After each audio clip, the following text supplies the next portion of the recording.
그녀는 놀란 듯 비명을 질렀다. 왜 그래요? 그가 물었다.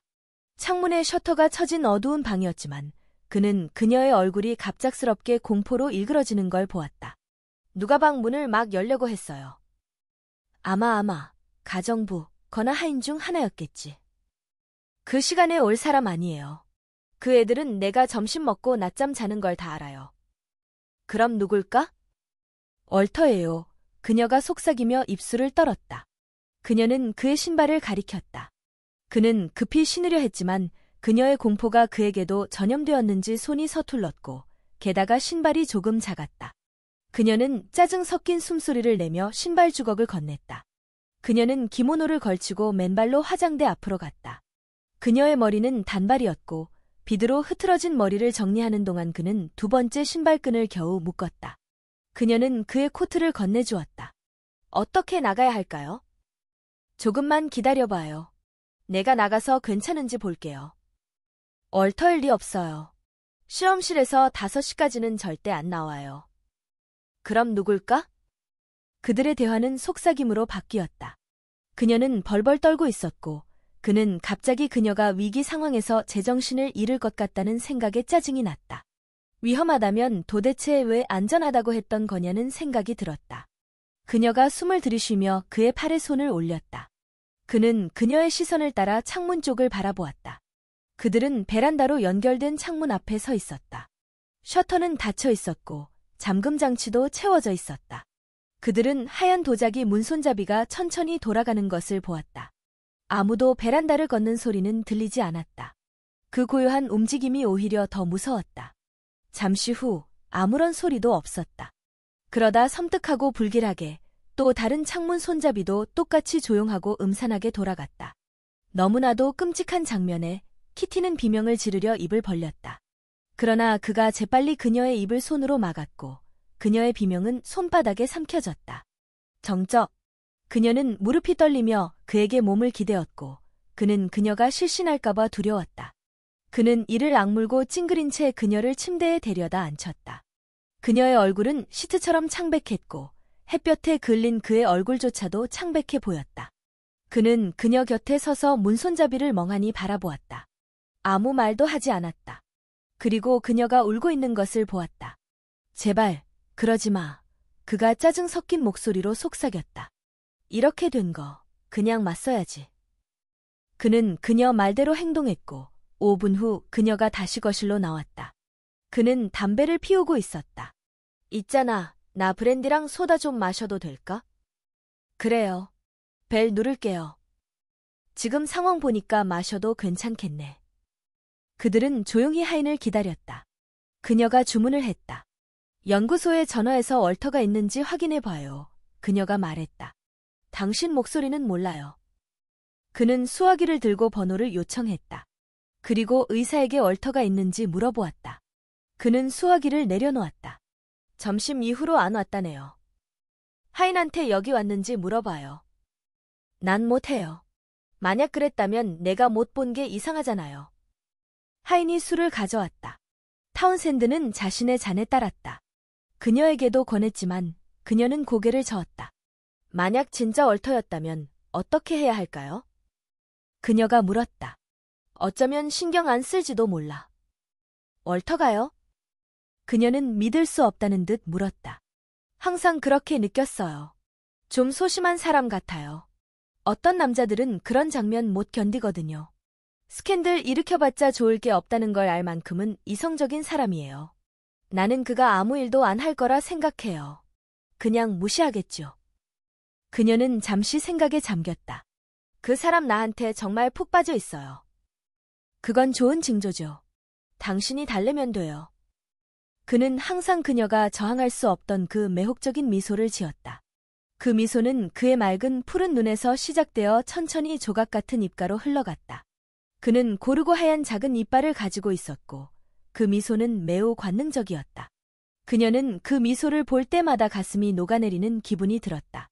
사실 그렇게 중요하지 않아. 그녀가 밝게 웃으며 말했다. 그럴 가치가 있었으니까. 그건 내 잘못이야. 왜 왔어요? 난 정말 놀랐어요. 참을 수가 없었어. 정말 당신은. 그녀는 그를 향해 몸을 기울였고 반짝이는 짙은 눈동자로 그를 열정적으로 바라보았다. 그녀의 입술은 약간 열려 있었고 그는 그녀를 껴안았다. 그녀는 황홀한 한숨과 함께 그의 품에 안겼다. 당신은 항상 내 편이 돼줄 거잖아요. 당신이랑 있으면 너무 행복해요. 나도 당신을 그렇게 행복하게 해줄 수 있으면 좋겠어요.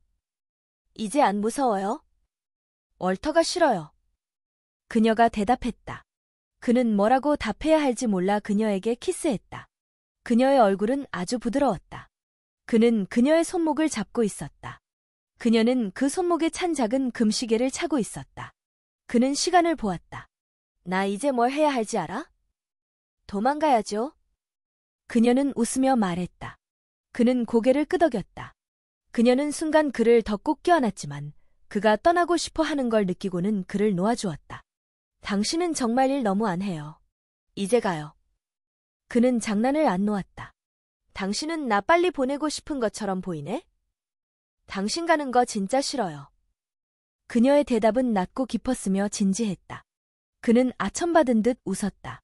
그 수상한 방문자 신경 쓰지 마요. 난 아마 아마일 거라고 확신해요. 문제가 생겨도 내가 당신 구해줄게요. 경험이 많으신가 봐요? 그의 웃음은 재미있고 자부심에 찬 웃음이었다. 아니요, 그래도 머리는 꽤 잘 굴러가거든요. 그녀는 베란다로 나가서 그가 집을 떠나는 모습을 지켜보았다. 그는 손을 흔들었고 그녀는 그것만으로도 가슴이 두근거렸다. 그는 41살이었지만 아직도 소년 같은 날렵한 몸매와 경쾌한 걸음을 가지고 있었다. 베란다는 그늘져 있었고 사랑에 만족한 마음으로 그녀는 느긋하게 그곳에 머물렀다. 그들의 집은 플레전트 베일이라 불리는 언덕 중턱에 있었다.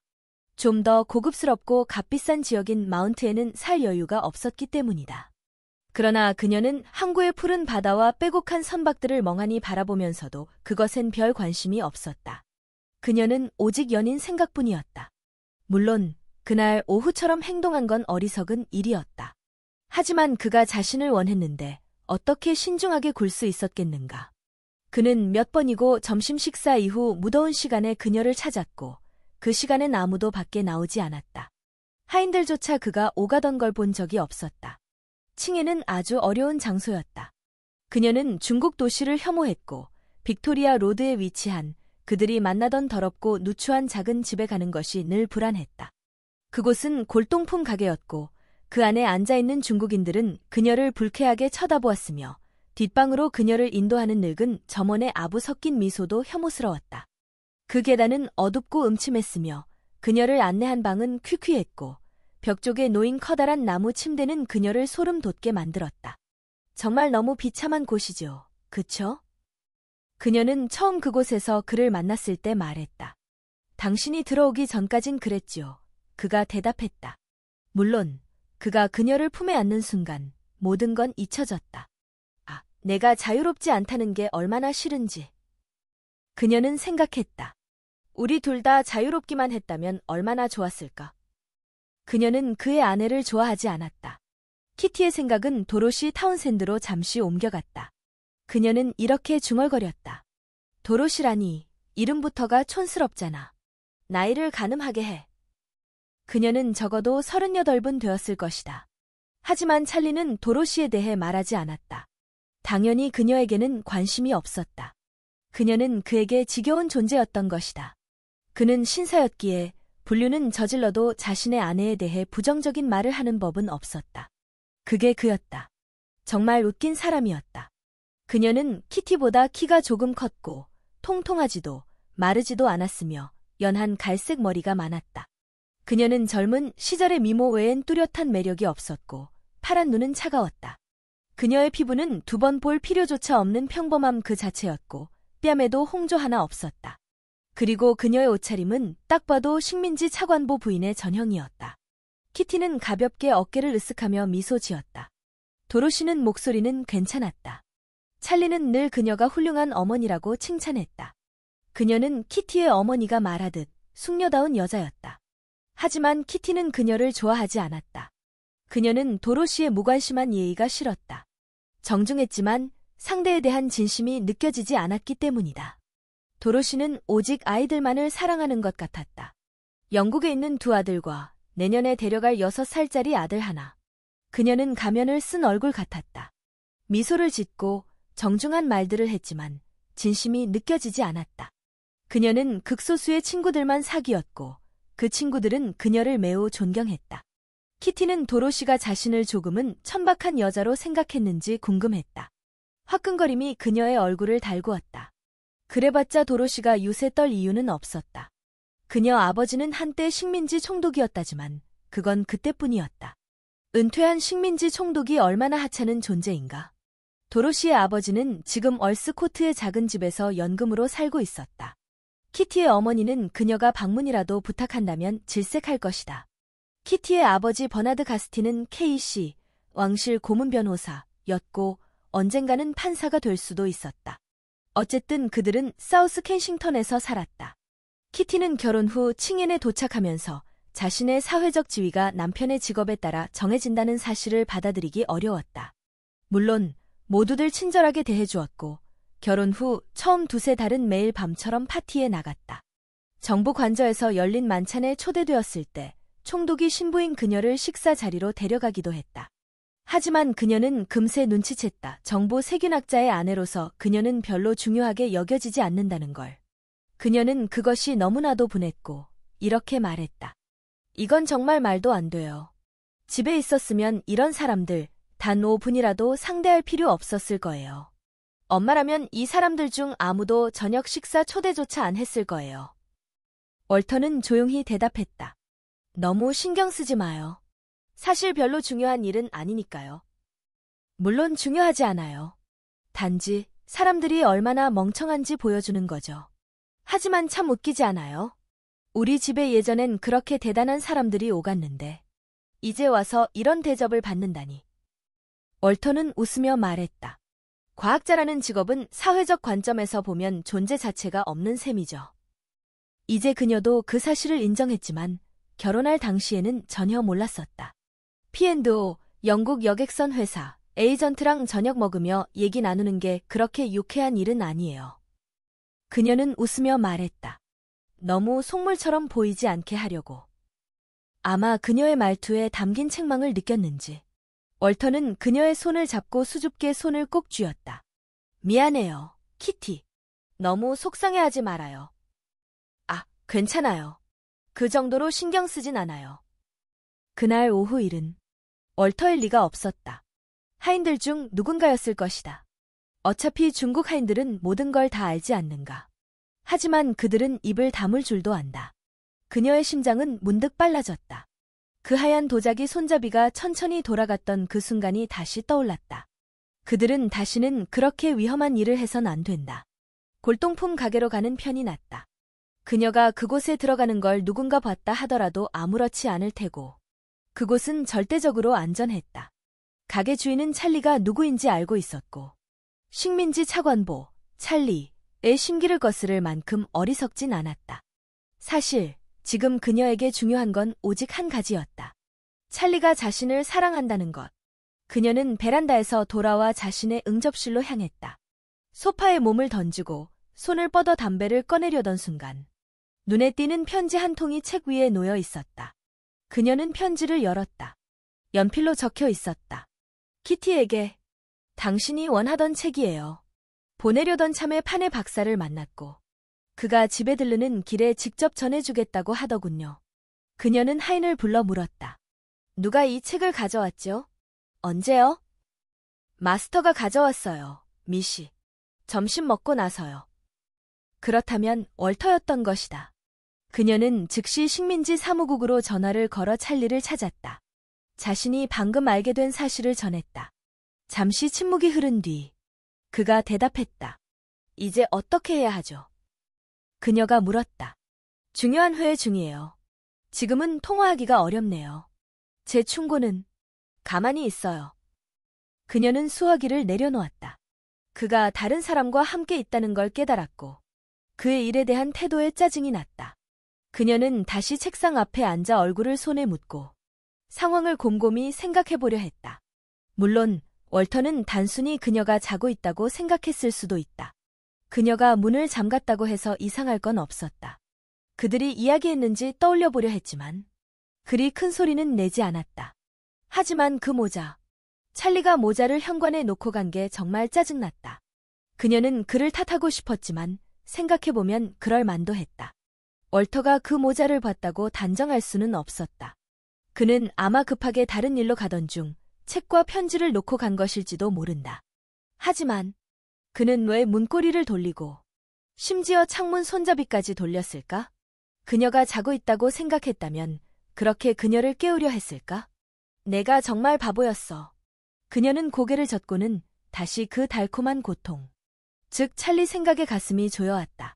그 모든 걸 감수할 만한 가치가 있었다. 찰리는 말했었다. 무슨 일이 생겨도 자신이 책임지겠다고. 그리고 만약 정말 최악의 상황이 오더라도, 그래, 월터가 난리를 친다 해도 그녀에겐 찰리가 있다. 그 외엔 아무것도 중요하지 않았다. 어쩌면 월터가 모든 걸 아는 게 오히려 잘된 일일지도 모른다. 그녀는 결혼 후 월터를 한 번도 진심으로 사랑한 적이 없었다. 찰리와 사랑에 빠진 이후로는 월터와의 육체적 접촉조차 지겹고 괴로웠다. 그녀는 더 이상 그와 아무 관계도 맺고 싶지 않았다. 그리고 그가 무언가를 증명할 방법도 없었다. 그녀가 부인하면 그만이었다. 그리고 더는 부인할 수 없는 상황이 오면 그녀는 진실을 그의 얼굴에 내던질 생각이었다. 당신 마음대로 해요. 결혼 후 불과 3개월이 지나기도 전에 키티는 자신이 큰 실수를 저질렀다는 걸 깨달았다. 하지만 그것은 어머니의 잘못이 컸다. 어쩌면 그녀 자신의 잘못보다도 더. 방 안에는 어머니 사진이 놓여 있었고 지쳐버린 키티의 시선이 그 사진에 머물렀다. 사실 그녀는 어머니를 그리 좋아하지도 않았다. 그런데 왜 이 사진을 이 방에 두었는지 그녀도 잘 몰랐다. 아버지 사진도 있었지만 그것은 아래층 그랜드 피아노 위에 놓여 있었다. 그 사진은 그가 K씨, 왕립고문 변호사를 받았을 때 찍은 것이었다. 가발과 법복을 입고 있는 사진이었는데 그런 차림을 하고 있어도 그는 위험이 없어 보였다. 그는 왜소하고 마른 체형에 지친 듯한 눈과 길쭉한 윗입술, 얇은 입을 가지고 있었다. 사진사는 그에게 웃는 표정으로 찍으라고 했지만 그는 단지 엄격한 인상만 남기고 말았다. 보통 때는 입꼬리가 처져 있고 눈빛엔 늘 우울한 기운이 있어서 그의 얼굴은 항상 약간 우울해 보였지만 그 표정이 오히려 판사처럼 보인다며 어머니는 그 사진을 선택했던 것이다. 반면 어머니의 사진은 그녀가 법원 만찬에 참석할 때 입었던 드레스를 입고 찍은 것이었다. 그녀는 비단 드레스를 입고 있었고 긴 트레이는 보기 좋게 펼쳐져 있었으며 머리에는 깃털 장식, 손에는 꽃을 들고 있었다. 그녀는 등을 꼿꼿이 세운 모습이었다. 50세의 여성이었고 몸은 마르고 가슴도 평평했으며 광대뼈가 도드라졌고 코는 크지만 잘생긴 편이었다. 머리카락은 아주 매끄럽고 검었고 키티는 그 머리가 염색까지는 아니더라도 부분적으로는 손본 것이라 늘 의심하고 있었다.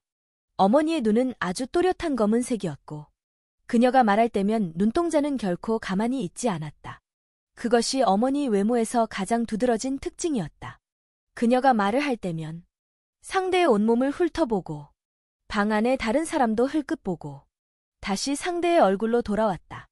그 눈빛은 마치 상대를 분석하고 판단하는 듯했고 그녀가 하는 말은 실제로 생각하고 있는 것과 아무런 연관이 없어 보였다.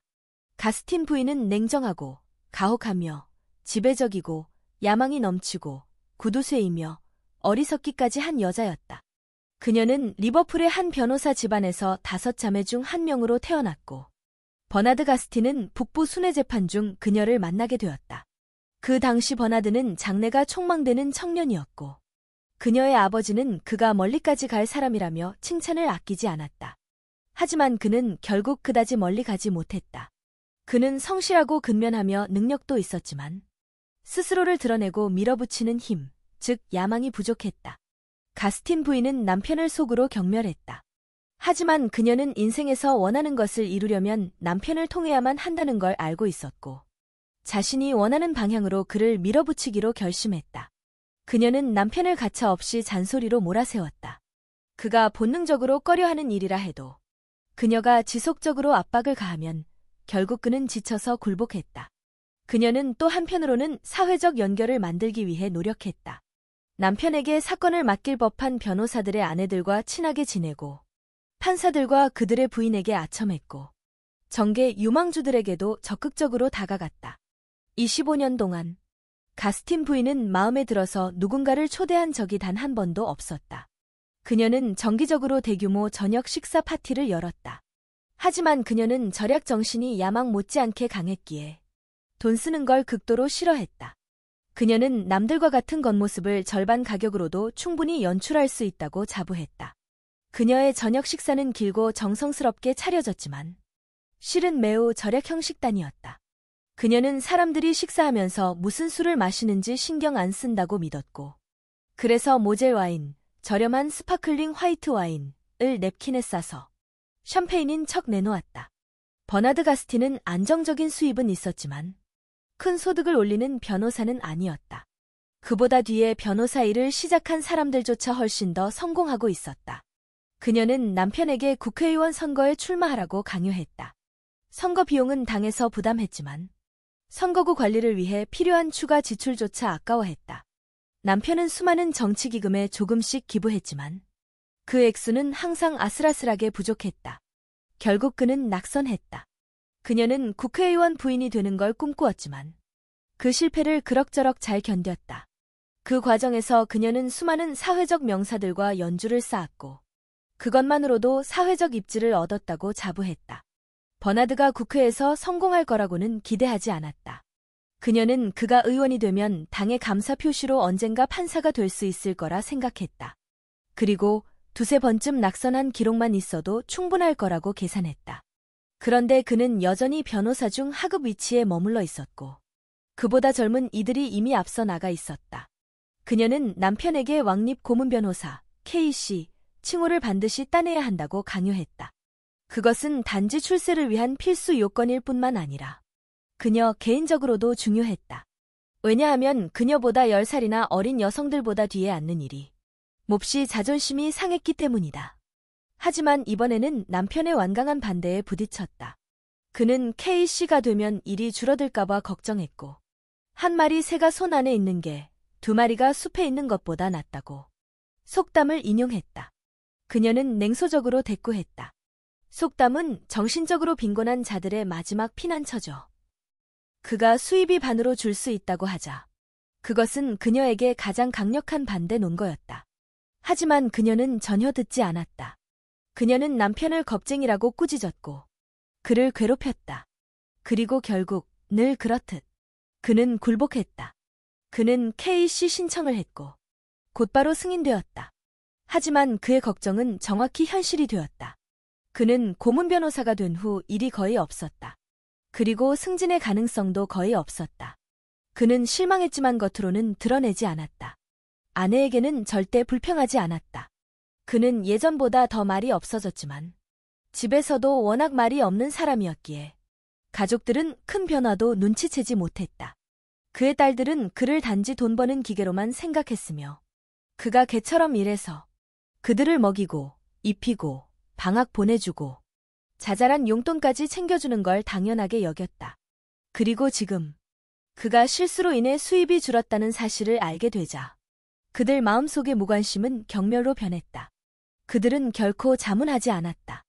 매일 아침 일찍 나가고 밤늦게 돌아오는 그 초췌하고 조용한 작은 남자. 아버지의 마음속에는 어떤 감정이 있었을까? 그는 그들에게 낯선 존재였지만 그가 아버지라는 이유 하나로 그는 당연히 그들을 사랑하고 보살펴야 할 존재였다. 가스틴 부인에게는 용기라는 자질이 있었다는 점은 그 자체만으로도 존경할 만한 일이었다. 그녀는 자신이 속한 사회적 범위 즉 그녀에게는 세상의 전부였던 그 범위 안에서는 자신의 야망이 좌절된 것에 대해 절대 내색하지 않았다. 그녀는 생활 방식에 아무런 변화도 주지 않았다. 철저한 관리로 여전히 예전과 똑같이 호화로운 저녁 파티를 열 수 있었고 친구들을 만날 때도 언제나 그렇듯 밝고 활기찬 태도를 유지했다. 그녀는 언제나 속사포처럼 쏟아지는 수다거리를 갖고 있었고 그것은 그녀가 속한 사회 안에서는 훌륭한 대화로 통했다. 그녀는 대화를 잘 이어가지 못하는 사람들 사이에서 매우 유용한 손님이었으며 어색한 침묵이 흐를 때면 재빨리 적절한 말로 분위기를 전환할 수 있는 능력이 있었다. 버나드 가스틴이 고등법원 판사가 될 가능성은 이제 거의 사라졌지만 그는 여전히 지방법원 판사 자리 정도는 기대할 수 있었고 설령 그것도 안 되면 식민지 법무관 같은 임용직도 가능했다. 그 사이 그녀는 남편이 웨일스 지방의 기록 판사로 임명된 것을 약간의 만족으로 받아들였다. 하지만 그녀의 진정한 희망은 이제 두 딸, 키티와 도리스에게 있었다. 그녀는 딸들의 결혼을 통해 자신의 좌절된 야망을 보상받기를 기대했다. 도리스는 외모가 뛰어나지 않았다. 코가 너무 길고 몸매도 다소 뭉뚝했다. 그래서 가스틴 부인이 기대할 수 있는 최대치는 경제적으로 넉넉하고 안정된 직업을 가진 젊은 남자와 결혼하는 것 정도였다. 하지만 키티는 미인이었다. 그녀는 어린 시절부터 이미 크고 생기 있는 눈, 갈색 곱슬머리에 붉은 빛이 도는 머릿결, 완벽한 치아, 맑고 빛나는 피부로 미모의 조짐을 보였다. 단점이라면 턱선이 약간 각졌고 코가 도리스보다는 짧지만 여전히 큰 편이라는 점이었다. 그녀의 미모는 전적으로 젊음에 의존하고 있었고 가스틴 부인은 딸이 젊을 때 반드시 결혼해야 한다는 사실을 잘 알고 있었다. 그녀가 사교계에 첫 발을 디뎠을 때 키티는 정말 눈부셨다. 피부는 여전히 가장 아름다운 장점이었지만 그 긴 속눈썹 아래에 반짝이는 눈동자는 당신의 심장을 덜컥 내려앉게 할 정도였다. 그녀는 명랑하고 남의 호감을 사고자 하는 의지가 강했으며 가스틴 부인은 그녀가 가능한 가장 좋은 결혼, 단지 좋은이 아니라 화려한 결혼을 하길 바랐다. 키티는 자신이 미인이 될 것이라는 기대 아래 자라났고 어머니의 야망도 어느 정도 인식하고 있었다. 그녀 역시 그 기대에 부응하고 싶은 마음이 있었고 그 생각은 자신의 욕망과도 일치했다. 그녀가 사교계에 데뷔한 후 가스틴 부인은 놀라운 열정을 보였다. 적당한 상대를 만날 수 있도록 딸과 함께 수많은 무도회와 사교 행사에 참석했다. 키티는 곧 큰 인기를 끌었다. 그녀는 아름답고 유쾌했으며 금세 10명쯤 되는 남자들에게 구애를 받았다. 하지만 그 중에 어머니 눈에 찰 만한 남자는 없었고 키티는 누구에게도 마음을 주지 않았다. 그녀는 그저 모두와 즐겁게 지내되 결코 약속은 하지 않았다. 사우스 켄싱턴의 가스틴가 거실에는 일요일 오후마다 구애하는 청년들이 가득했지만 가스틴 부인은 속으로 냉정하게 미소 지었다. 딸이 남자들을 적당한 선에서 거리 두고 다루는 것을 아주 마음에 들어 했다. 키티는 이들과 가볍게 연애하는 걸 즐겼고 한 사람을 다른 사람에게 질투심을 유도해가며 능숙하게 요리조리 다루었지만 청혼이 들어오면 항상 정중하게 거절했다. 그녀의 첫 번째 시즌은 완벽한 상대가 나타나지 않은 채 지나갔고 두 번째 시즌도 마찬가지였다. 하지만 키티는 아직 어렸고 기다릴 수 있다고 생각했다. 가스틴 부인은 친구들에게 이렇게 말했다. 21살 전엔 결혼 안 시킬 생각이에요. 너무 이르죠. 그러나 세 번째 해가 지나고 네 번째 해마저도 그렇게 지나가자 가스틴 부인은 점점 불안해졌다. 그녀는 키티가 서서히 40대 남자들에게만 관심을 끌기 시작했다는 것을 알아챘고 그녀에게 다시 경고했다. 1에서 2년만 지나도 너는 예전만큼 예쁘지 않을 거야. 그리고 사교계에는 계속 어린 애들이 데뷔해. 정신 차려야 해. 가스틴 부인은 가차 없었다. 이제 그녀는 결혼 상대 기준을 조금 낮췄다. 예전엔 무시하던 전문직 남성들 중 미래가 유망해 보이는 사람들을 눈여겨보기 시작했다. 키티는 결국 25이 되었고 여전히 미혼이었다. 가스틴 부인은 화가 머리끝까지 났고 키티에게 거침없는 독서를 퍼부었다.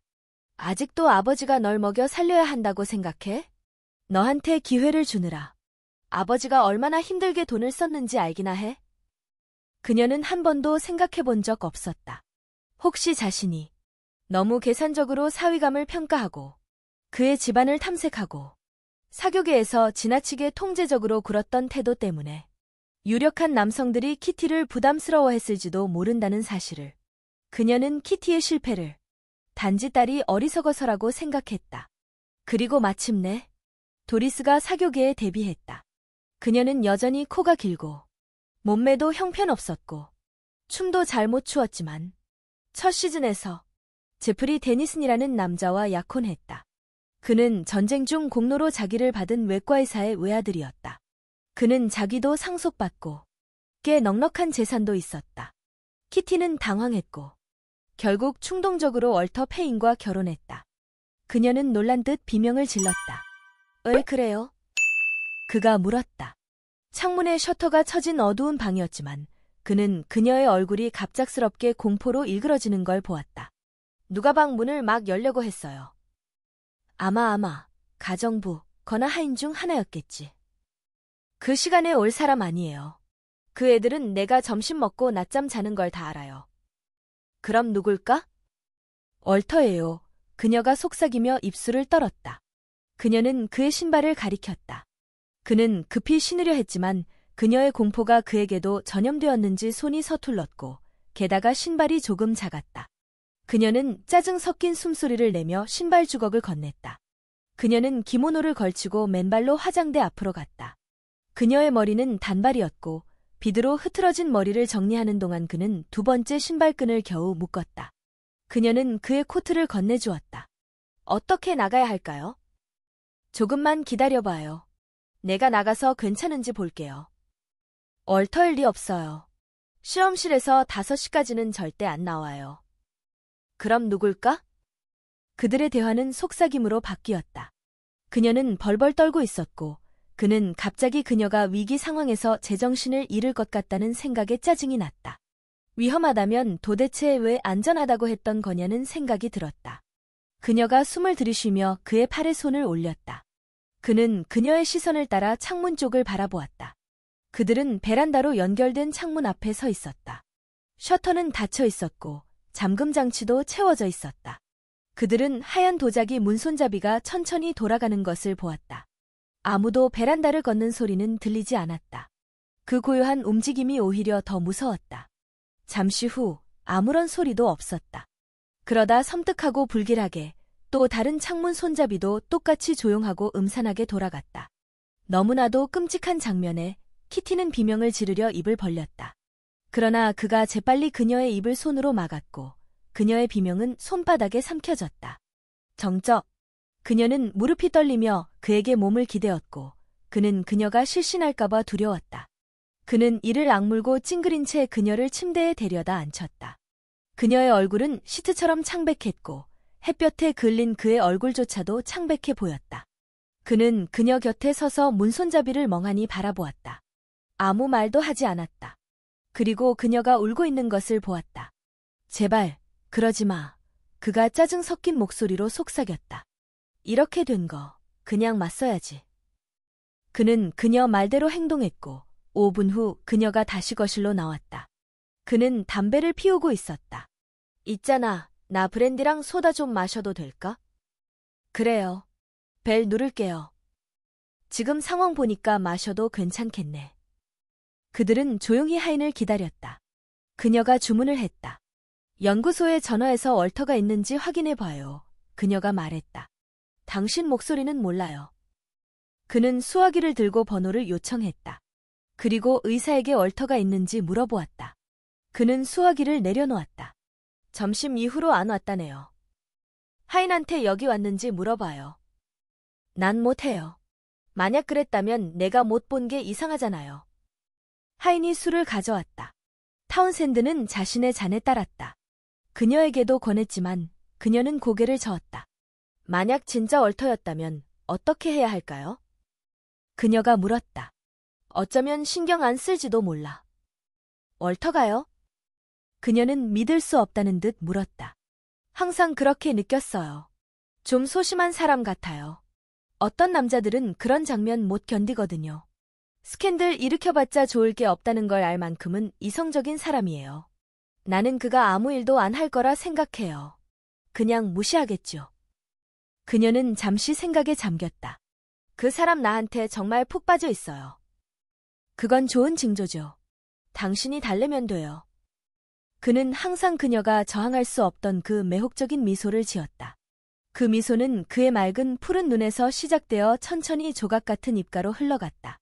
그는 고르고 하얀 작은 이빨을 가지고 있었고 그 미소는 매우 관능적이었다. 그녀는 그 미소를 볼 때마다 가슴이 녹아내리는 기분이 들었다. 사실 그렇게 중요하지 않아. 그녀가 밝게 웃으며 말했다. 그럴 가치가 있었으니까. 그건 내 잘못이야. 왜 왔어요? 난 정말 놀랐어요. 참을 수가 없었어. 정말 당신은. 그녀는 그를 향해 몸을 기울였고 반짝이는 짙은 눈동자로 그를 열정적으로 바라보았다. 그녀의 입술은 약간 열려 있었고 그는 그녀를 껴안았다. 그녀는 황홀한 한숨과 함께 그의 품에 안겼다. 당신은 항상 내 편이 돼줄 거잖아요. 당신이랑 있으면 너무 행복해요. 나도 당신을 그렇게 행복하게 해줄 수 있으면 좋겠어요. 이제 안 무서워요? 월터가 싫어요. 그녀가 대답했다. 그는 뭐라고 답해야 할지 몰라 그녀에게 키스했다. 그녀의 얼굴은 아주 부드러웠다. 그는 그녀의 손목을 잡고 있었다. 그녀는 그 손목에 찬 작은 금시계를 차고 있었다. 그는 시간을 보았다. 나 이제 뭘 해야 할지 알아? 도망가야죠. 그녀는 웃으며 말했다. 그는 고개를 끄덕였다. 그녀는 순간 그를 더 꼭 껴안았지만 그가 떠나고 싶어 하는 걸 느끼고는 그를 놓아주었다. 당신은 정말 일 너무 안 해요. 이제 가요. 그는 장난을 안 놓았다. 당신은 나 빨리 보내고 싶은 것처럼 보이네? 당신 가는 거 진짜 싫어요. 그녀의 대답은 낮고 깊었으며 진지했다. 그는 아첨받은 듯 웃었다. 그 수상한 방문자 신경 쓰지 마요. 난 아마 아마일 거라고 확신해요. 문제가 생겨도 내가 당신 구해줄게요. 경험이 많으신가 봐요? 그의 웃음은 재미있고 자부심에 찬 웃음이었다. 아니요, 그래도 머리는 꽤 잘 굴러가거든요. 그녀는 베란다로 나가서 그가 집을 떠나는 모습을 지켜보았다. 그는 손을 흔들었고 그녀는 그것만으로도 가슴이 두근거렸다. 그는 41살이었지만 아직도 소년 같은 날렵한 몸매와 경쾌한 걸음을 가지고 있었다. 베란다는 그늘져 있었고 사랑에 만족한 마음으로 그녀는 느긋하게 그곳에 머물렀다. 그들의 집은 플레전트 베일이라 불리는 언덕 중턱에 있었다. 좀 더 고급스럽고 값비싼 지역인 마운트에는 살 여유가 없었기 때문이다. 그러나 그녀는 항구의 푸른 바다와 빼곡한 선박들을 멍하니 바라보면서도 그것엔 별 관심이 없었다. 그녀는 오직 연인 생각뿐이었다. 물론 그날 오후처럼 행동한 건 어리석은 일이었다. 하지만 그가 자신을 원했는데 어떻게 신중하게 굴 수 있었겠는가. 그는 몇 번이고 점심 식사 이후 무더운 시간에 그녀를 찾았고 그 시간엔 아무도 밖에 나오지 않았다. 하인들조차 그가 오가던 걸 본 적이 없었다. 칭에는 아주 어려운 장소였다. 그녀는 중국 도시를 혐오했고 빅토리아 로드에 위치한 그들이 만나던 더럽고 누추한 작은 집에 가는 것이 늘 불안했다. 그곳은 골동품 가게였고 그 안에 앉아있는 중국인들은 그녀를 불쾌하게 쳐다보았으며 뒷방으로 그녀를 인도하는 늙은 점원의 아부 섞인 미소도 혐오스러웠다. 그 계단은 어둡고 음침했으며 그녀를 안내한 방은 퀴퀴했고 벽 쪽에 놓인 커다란 나무 침대는 그녀를 소름 돋게 만들었다. 정말 너무 비참한 곳이죠. 그쵸? 그녀는 처음 그곳에서 그를 만났을 때 말했다. 당신이 들어오기 전까진 그랬지요. 그가 대답했다. 물론 그가 그녀를 품에 안는 순간 모든 건 잊혀졌다. 아, 내가 자유롭지 않다는 게 얼마나 싫은지. 그녀는 생각했다. 우리 둘 다 자유롭기만 했다면 얼마나 좋았을까. 그녀는 그의 아내를 좋아하지 않았다. 키티의 생각은 도로시 타운샌드로 잠시 옮겨갔다. 그녀는 이렇게 중얼거렸다. 도로시라니, 이름부터가 촌스럽잖아. 나이를 가늠하게 해. 그녀는 적어도 38분 되었을 것이다. 하지만 찰리는 도로시에 대해 말하지 않았다. 당연히 그녀에게는 관심이 없었다. 그녀는 그에게 지겨운 존재였던 것이다. 그는 신사였기에 불륜은 저질러도 자신의 아내에 대해 부정적인 말을 하는 법은 없었다. 그게 그였다. 정말 웃긴 사람이었다. 그녀는 키티보다 키가 조금 컸고 통통하지도 마르지도 않았으며 연한 갈색 머리가 많았다. 그녀는 젊은 시절의 미모 외엔 뚜렷한 매력이 없었고 파란 눈은 차가웠다. 그녀의 피부는 두 번 볼 필요조차 없는 평범함 그 자체였고 뺨에도 홍조 하나 없었다. 그리고 그녀의 옷차림은 딱 봐도 식민지 차관보 부인의 전형이었다. 키티는 가볍게 어깨를 으쓱하며 미소 지었다. 도로시는 목소리는 괜찮았다. 찰리는 늘 그녀가 훌륭한 어머니라고 칭찬했다. 그녀는 키티의 어머니가 말하듯 숙녀다운 여자였다. 하지만 키티는 그녀를 좋아하지 않았다. 그녀는 도로시의 무관심한 예의가 싫었다. 정중했지만 상대에 대한 진심이 느껴지지 않았기 때문이다. 도로시는 오직 아이들만을 사랑하는 것 같았다. 영국에 있는 두 아들과 내년에 데려갈 6살짜리 아들 하나. 그녀는 가면을 쓴 얼굴 같았다. 미소를 짓고 정중한 말들을 했지만 진심이 느껴지지 않았다. 그녀는 극소수의 친구들만 사귀었고 그 친구들은 그녀를 매우 존경했다. 키티는 도로시가 자신을 조금은 천박한 여자로 생각했는지 궁금했다. 화끈거림이 그녀의 얼굴을 달구었다. 그래봤자 도로시가 유세 떨 이유는 없었다. 그녀 아버지는 한때 식민지 총독이었다지만 그건 그때뿐이었다. 은퇴한 식민지 총독이 얼마나 하찮은 존재인가. 도로시의 아버지는 지금 얼스코트의 작은 집에서 연금으로 살고 있었다. 키티의 어머니는 그녀가 방문이라도 부탁한다면 질색할 것이다. 키티의 아버지 버나드 가스티는 KC, 왕실 고문 변호사였고 언젠가는 판사가 될 수도 있었다. 어쨌든 그들은 사우스 켄싱턴에서 살았다. 키티는 결혼 후 칭엔에 도착하면서 자신의 사회적 지위가 남편의 직업에 따라 정해진다는 사실을 받아들이기 어려웠다. 물론 모두들 친절하게 대해주었고 결혼 후 처음 두세 달은 매일 밤처럼 파티에 나갔다. 정부 관저에서 열린 만찬에 초대되었을 때 총독이 신부인 그녀를 식사 자리로 데려가기도 했다. 하지만 그녀는 금세 눈치챘다. 정보 세균학자의 아내로서 그녀는 별로 중요하게 여겨지지 않는다는 걸. 그녀는 그것이 너무나도 분했고 이렇게 말했다. 이건 정말 말도 안 돼요. 집에 있었으면 이런 사람들 단 5분이라도 상대할 필요 없었을 거예요. 엄마라면 이 사람들 중 아무도 저녁 식사 초대조차 안 했을 거예요. 월터는 조용히 대답했다. 너무 신경 쓰지 마요. 사실 별로 중요한 일은 아니니까요. 물론 중요하지 않아요.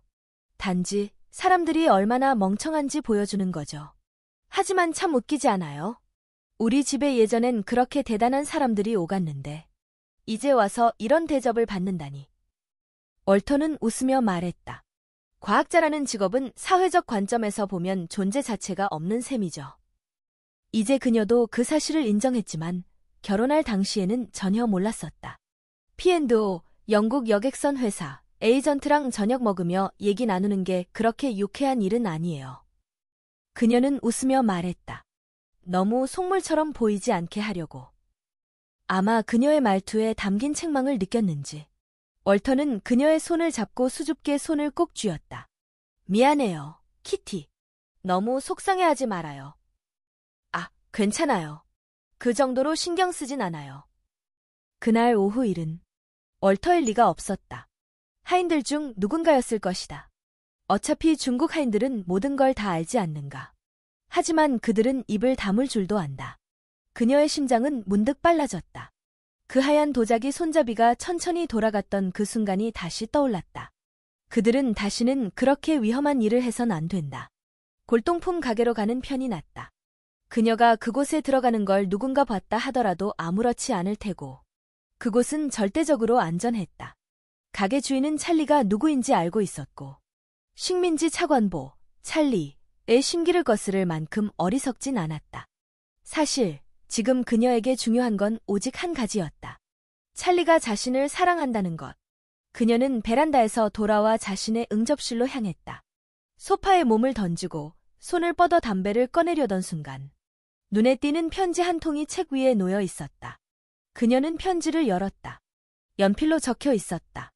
키티에게 당신이 원하던 책이에요. 보내려던 참에 판의 박사를 만났고 그가 집에 들르는 길에 직접 전해주겠다고 하더군요. 그녀는 하인을 불러 물었다. 누가 이 책을 가져왔죠? 언제요? 마스터가 가져왔어요, 미시. 점심 먹고 나서요. 그렇다면 월터였던 것이다. 그녀는 즉시 식민지 사무국으로 전화를 걸어 찰리를 찾았다. 자신이 방금 알게 된 사실을 전했다.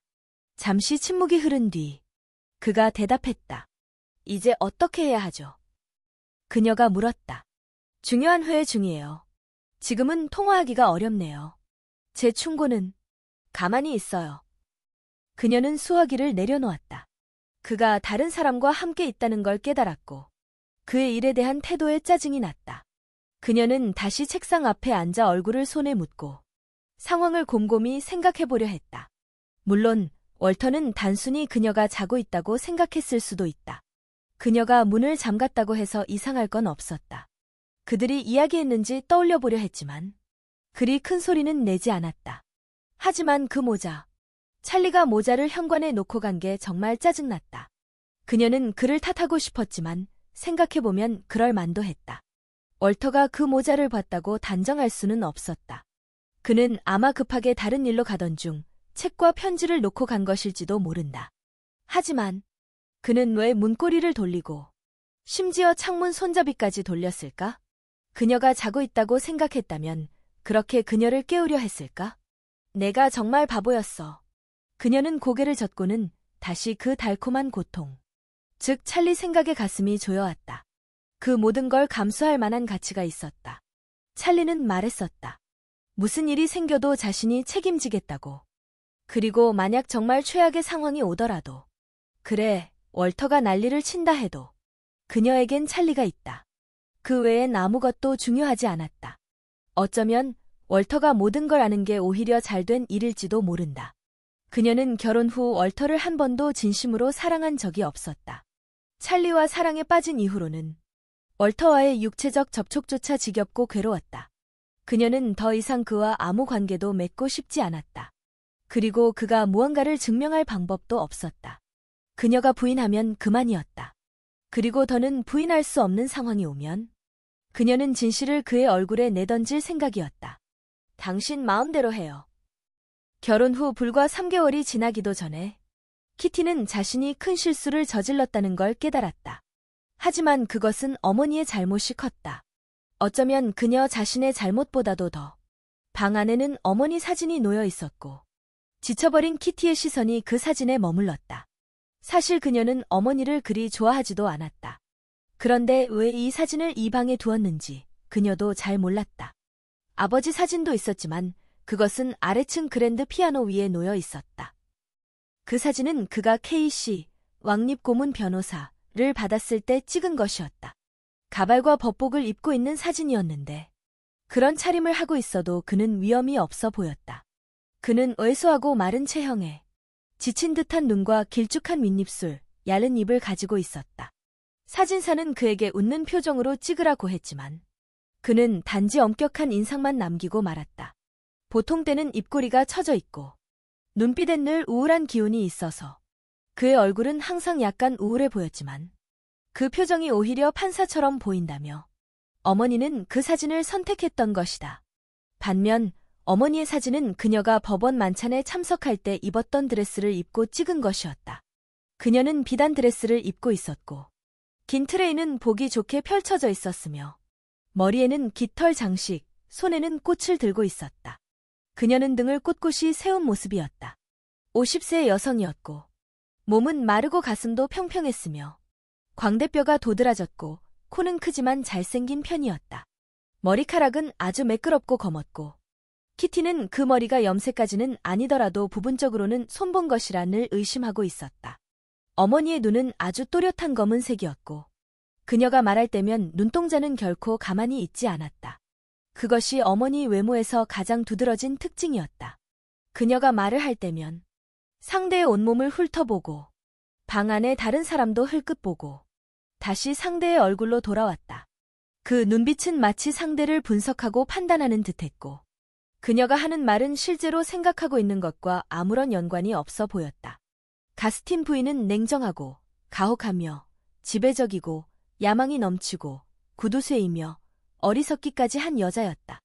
그녀는 리버풀의 한 변호사 집안에서 5자매 중 한 명으로 태어났고 버나드 가스틴은 북부 순회 재판 중 그녀를 만나게 되었다. 그 당시 버나드는 장래가 촉망되는 청년이었고 그녀의 아버지는 그가 멀리까지 갈 사람이라며 칭찬을 아끼지 않았다. 하지만 그는 결국 그다지 멀리 가지 못했다. 그는 성실하고 근면하며 능력도 있었지만 스스로를 드러내고 밀어붙이는 힘, 즉 야망이 부족했다. 가스틴 부인은 남편을 속으로 경멸했다. 하지만 그녀는 인생에서 원하는 것을 이루려면 남편을 통해야만 한다는 걸 알고 있었고, 자신이 원하는 방향으로 그를 밀어붙이기로 결심했다.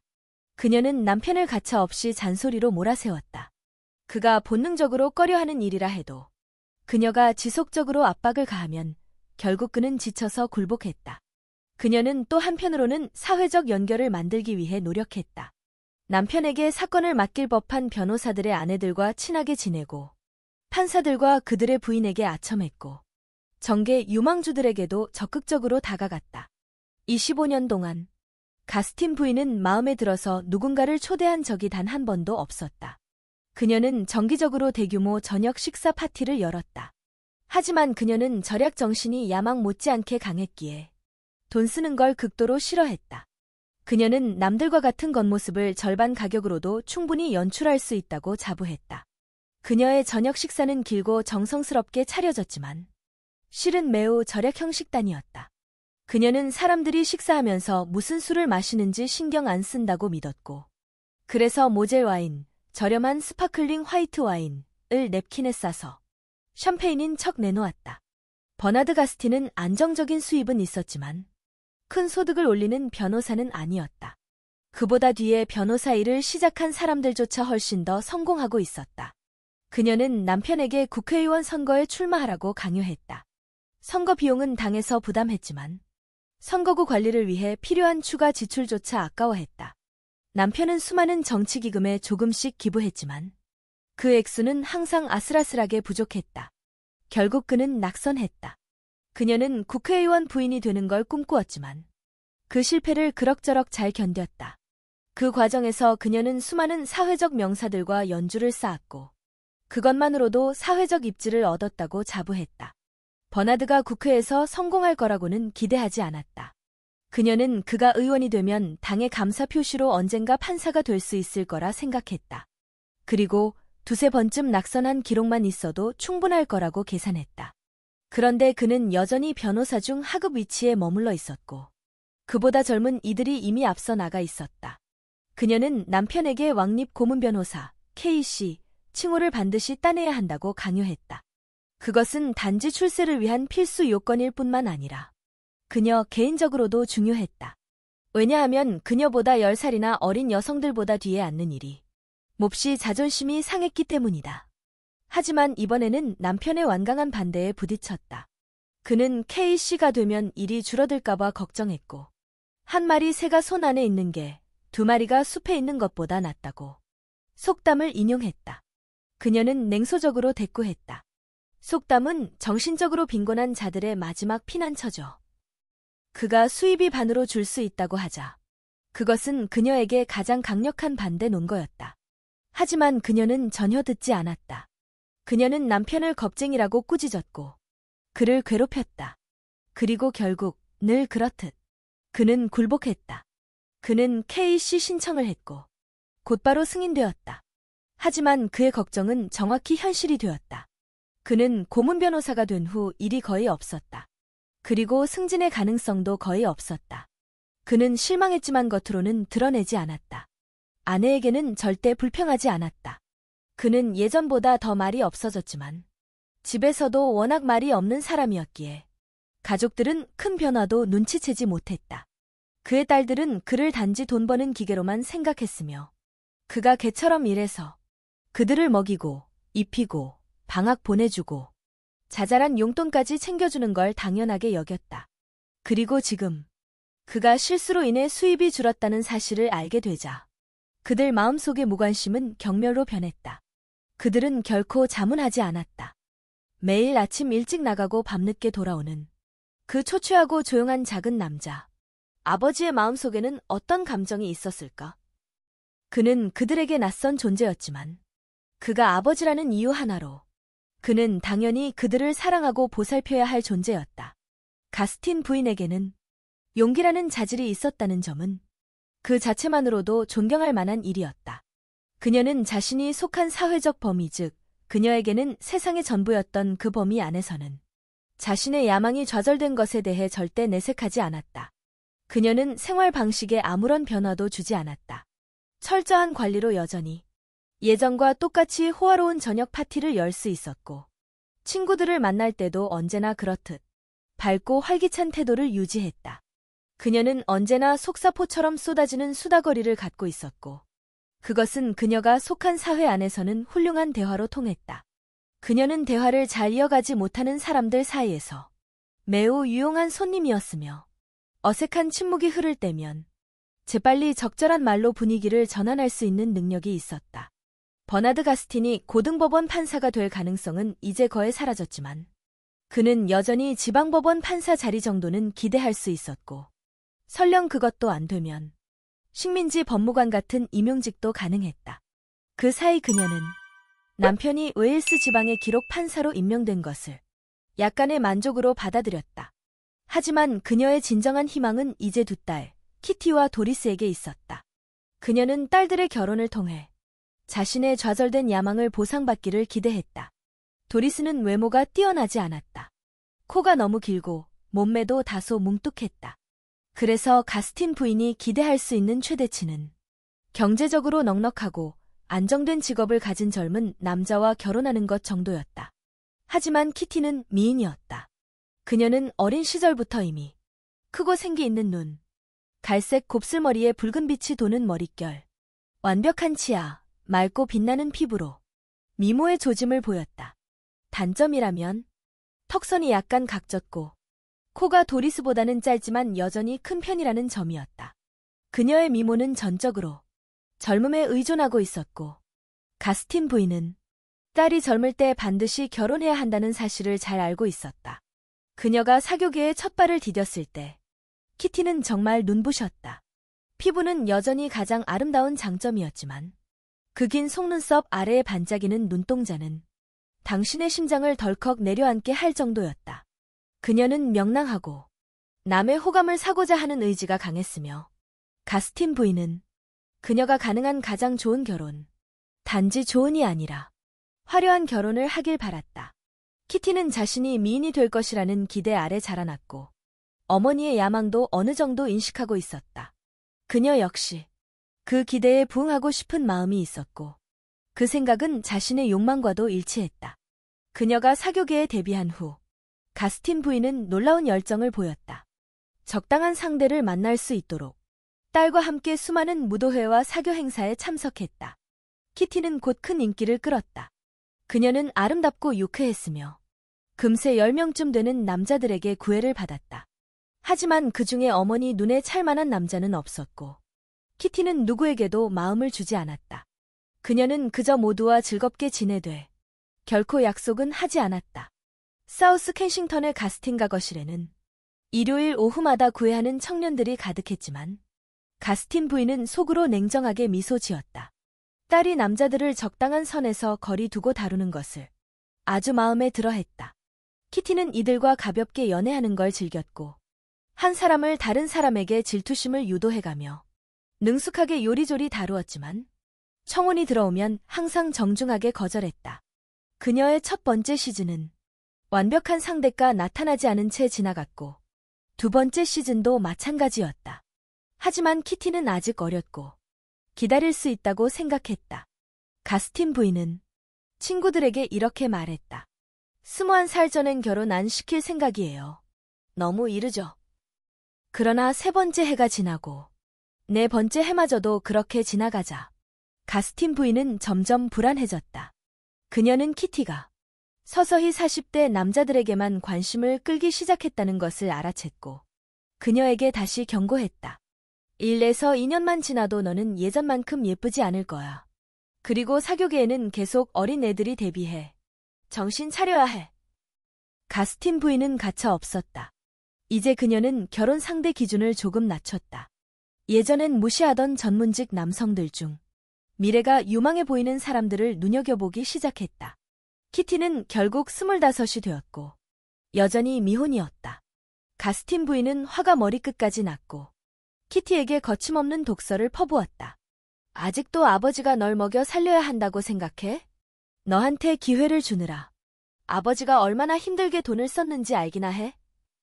그녀는 한 번도 생각해 본 적 없었다. 혹시 자신이 너무 계산적으로 사위감을 평가하고 그의 집안을 탐색하고 사교계에서 지나치게 통제적으로 굴었던 태도 때문에 유력한 남성들이 키티를 부담스러워했을지도 모른다는 사실을 그녀는 키티의 실패를 단지 딸이 어리석어서라고 생각했다. 그리고 마침내 도리스가 사교계에 데뷔했다. 그녀는 여전히 코가 길고 몸매도 형편없었고 춤도 잘 못 추었지만 첫 시즌에서 제프리 데니슨이라는 남자와 약혼했다. 그는 전쟁 중 공로로 자기를 받은 외과의사의 외아들이었다. 그는 자기도 상속받고 꽤 넉넉한 재산도 있었다. 키티는 당황했고 결국 충동적으로 월터 페인과 결혼했다.